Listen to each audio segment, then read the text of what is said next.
what's the problem with government. While I was in the village, I saw the president of Kenya visit my neighborhood twice. He came with a team with about 5 helicopters, and more than 50 cars preceded him and were on the ground with ministers and other government officers. The first occasion, the president was presenting computers to our technical training institute.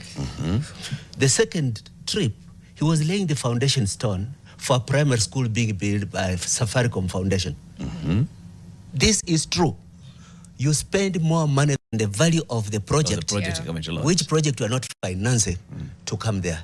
They demonstrated like this and waste of public resources shows that there is a lot of usable resources that is going to waste because of political ego.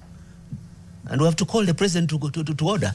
If the rest of us are concerned about what his government should do, he should stop wasteful, irrelevant trips where he goes to launch water projects where they've just built a trough, or he goes to launch a what's the name of the school that you were Naitiri Primary School, Naitiri, funded by Safaricom Foundation. Ruto went to lay foundation stone.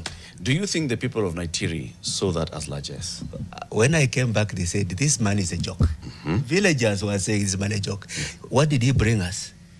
This school is brought by Safaricom. And he flies in by chopper to come and lay a foundation stone. It's just like commissioning an electricity transformer. I mean, we're not so stupid as not to see this waste of public resources.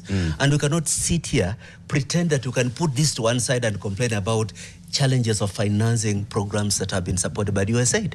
Ruto should lead by example. Be the first one to show fidelity to the new challenge.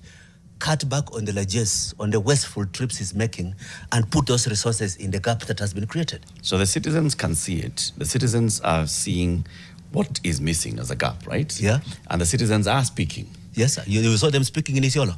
How do you make the voice of the citizens then matter?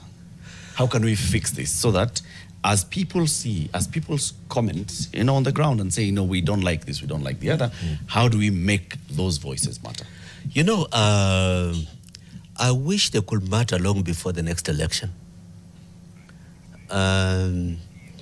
My problem is that when Ruto hears people not happy with the way he's running or mismanaging public affairs, his solution is to try to invest in alternative ways of being ready for the next election.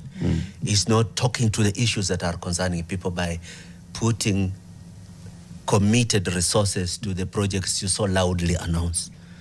How now the public intelligence converts the public outrage and public anxiety into positives in the budgetary allocation of resources and things will require an acceptable parliament. But this song and praise that we hear from parliament is not part of the solution.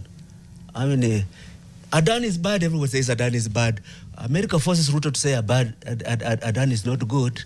They all stand around, thank you very much for telling us Adan is not good. That is not a parliament that carries the credibility of the watchdog of people's interest. But what does that mean? Institutions like public media should start playing a larger role, lest you forget. You are reopening a road that was opened by Uhuru, lest you forget. There are these challenges that require resources much more than you flying around with large armies of supporters.